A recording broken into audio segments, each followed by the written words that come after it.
Ассалому алайкум, бинандагони азиз. дарси навбатии мо дар бораи ангуштзарбҳои дутор ва иҷрои дутор давом медиҳем. имрӯз дар бораи ангуштзарбҳои шарти, яъне мураккаба мегӯянд, бо номҳои муайян ин дар байни мардум хеле машҳур мебошад, дар байни мутрибон гуфта мегузарем. дар дутор машҳуртарин зарб, ин зарби се зарба мегӯям, нишон медиҳам. аввал бо ҳолати оддӣ ангуштонро истифода намебарам.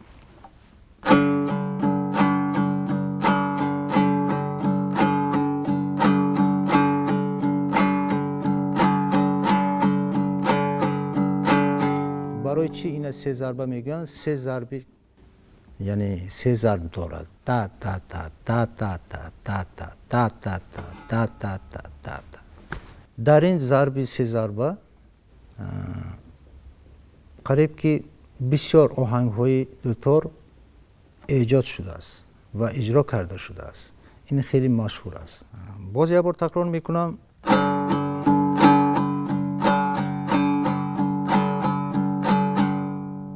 анакун бо истифодаи ангуштон иҷро мекунам. бо ангушти мана якум ва панҷум.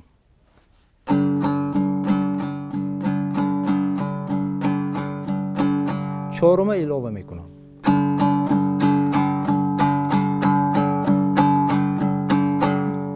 боз як дар дуторнавозӣ имрӯза, дар анъанаи дуторнавозӣ бо се ангушт баробар задан, яъне бам мегӯянд. ин зарб бисёртар истифода бурда мешавад.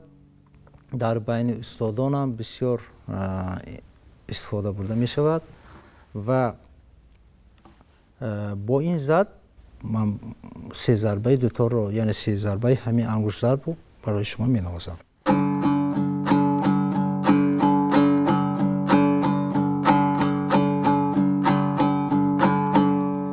яъне ҳар як ангушт бояд ҳамон зарбро ба поён задан, яъне эҳсос кунад. имконияти истифодаи ангуштон, масалан ҳамаи чор ангушт ба поён дорои ба поён задан дорад. мо метавонем алоҳидагиам истифода бар ин мешавад. ва ин ангушти панҷум ба боло. лекин ангушти панҷум ва ангушти якум метавонад ҳам ба поён задана дорад, ҳам боло задан. яъне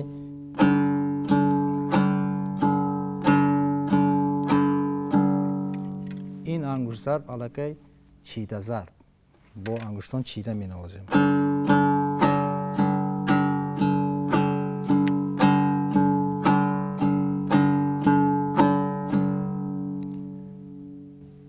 бо истифодаи дигар ҳолати дасти рост нишон медиҳам.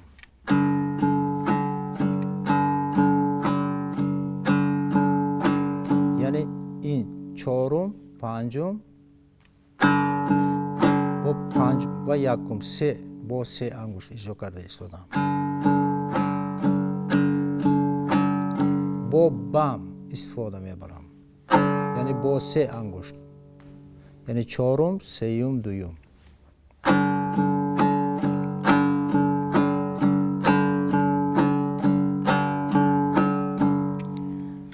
ин ду зарби, яъне ду ангуштзарби асосии дутор, яъне се зарба, чида зарб, ин ҳамаи қариб ки ангуштзарбҳои дутор ба асос шуда метавонад. масалан гӯем дар атрофи се зарба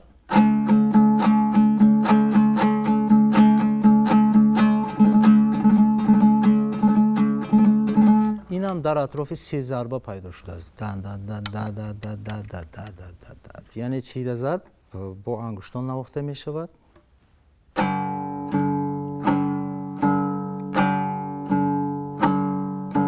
яъне ман бо се ангушт ба поён мезанам, ба ангушти панҷум поён, бо ангушти панҷум боло, ангушти якум боло.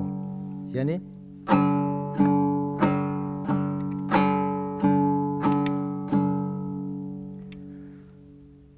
агар истифодаи ангуштон ҳолатҳои мо дигар кунем, ин ранга мегирад. Масалан мегирем бо ин ангушт, бо ин ангушт, бо ин ангушт, яъне се ангушт иҷро мекунам. Ангушти чорум поён, панҷум, панҷум, якум, яъне чор, панҷ, панҷ, як, чор, панҷ, панҷ, як. Бо ду ангуштам метавонем иҷро карда бошем. Як, панҷ, панҷ, як, як, панҷ, панҷ, як.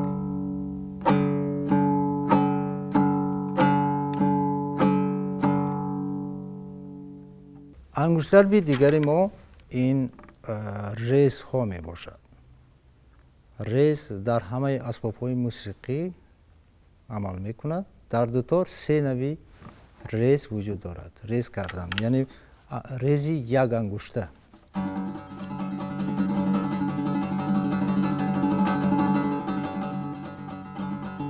Бо як ангушт, яъне дар ин ҳолати даст бояд истифода барем.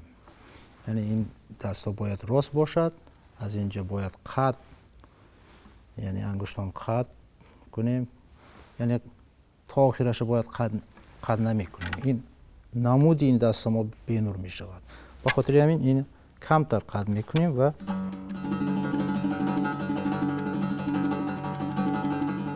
дар баъзи маврид ин хел истифода мебарем.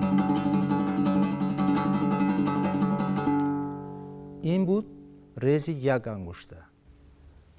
дуюм рези ду ангушта. Бо ин ду ангушт рез мекунем. яъне ин шакли сурати оҳиста. вақте ки тез мекунем, ангуштон бо ҳамдигар наздиктар мешавад.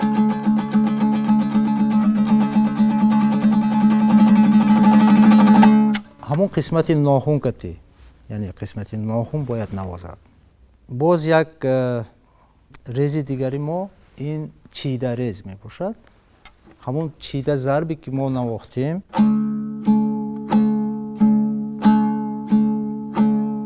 ҳамон чидарезе ки мо навохтем, ҳамина сурати тез бояд иҷро кунем.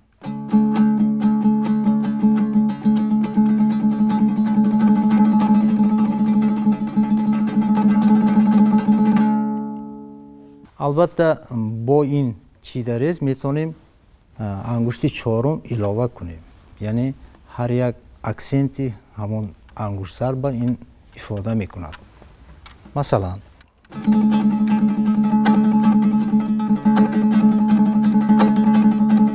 чор, чор, ё набошад ҳамон баме ки ман гуфтам бо се ангушт.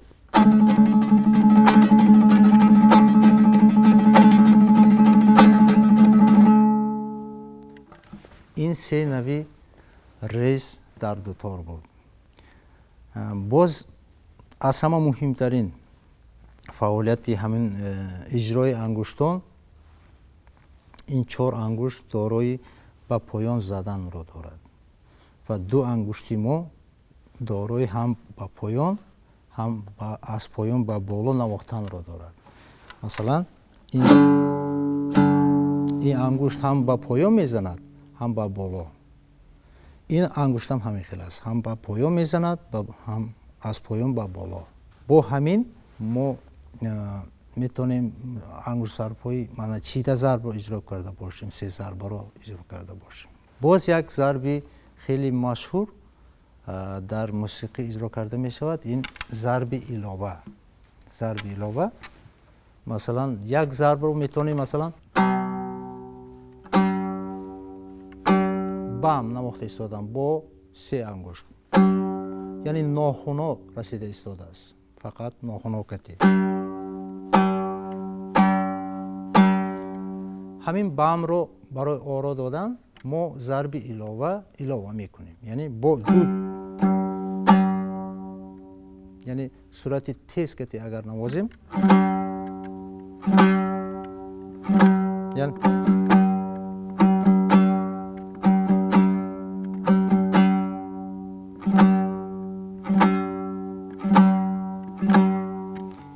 این ضربی علاوه در دوتار در دنبره هم خیلی مشهور است. در مثلا آهنگ رو همون ضرب پرتایی ها میگویند. در داخل آهنگ ها ضرب پرتایی ها هست. اگر با این ضرب های علاوه با حسیات نوازیم اگر باز موسیقی ما زیباتر میگردد. باز یک چیز رو باید تاکید کرد که دوتار این سازی است که هم سازی موسیقی و هم سازی ضربی هم گوییم خطا نمیکنیم.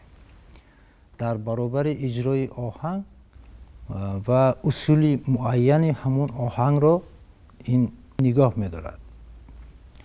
مثلا گوییم اگر همون انگشت ضرب‌های ما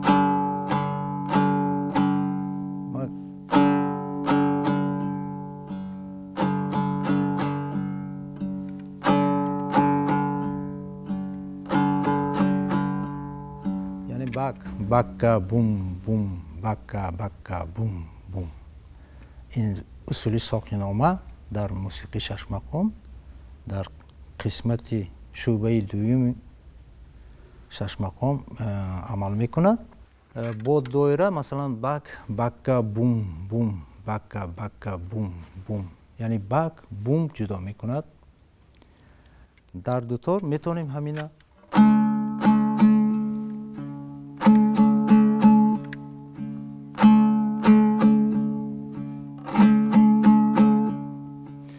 هر گونه استفاده برده ممکن. همون من بازم تکرار میکنم حالت های درس انگشت ضرب های دوتار میتواند هم نازکی همین ضرب رو نشان دهد هم به موسیقی رو اجرا کند.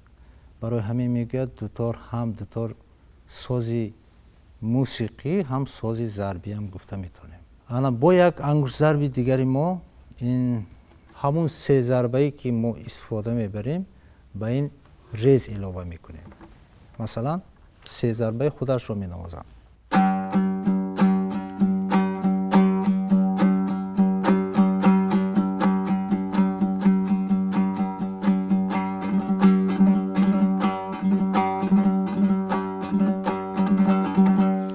آهسته نشان میدم.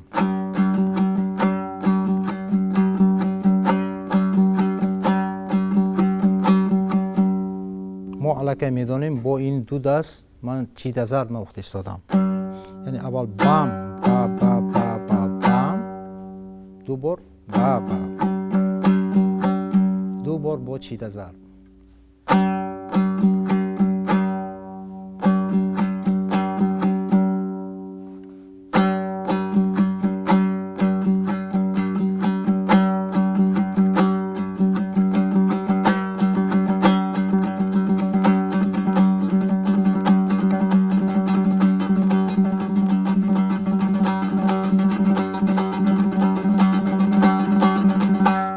همون انگشت ضربی وقتی که آهسته می نوازیم در اینجا میتونید شما خوبتر بینید و فهمید. وقتی که صورت تیز که می نوازید یک ریتمیکه خودش این پیدا میکند، یک نازکی خودش رو پیدا میکند و در بسیار آهنگ ها وقتی که میتونیم اینا استفاده بریم در ریتم های گوناگون اصول های گوناگون میتونیم استفاده بریم. البته انگشت ضرب ها نازکی های انگشت ضرب ها در این است که این البته اساسش بود.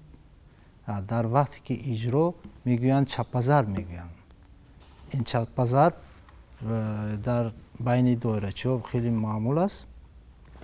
اهل ضرب در دوتار هم این خیلی مشهور است. عموما در اون اسبابایی که مثلا رباب بایم دوتار بایم اون اسبابایی که با میزراب میزنن با همون انگشت ضرب یعنی شتریخ ها استفاده میبرند. برای اینها خیلی مهم است. این درباره چپ ضرب من فکر میکنم درس های آینده وقتی که ما یگان آهنگ رو مینوازیم با هم یعنی دیدم میبراییم در اونجا ما میتونیم نشان داده باشیم و با هم اجرا کرده باشیم. با همین درس امروزه ما به انجام رسید. تا برنامه بعدی سلامت باشید.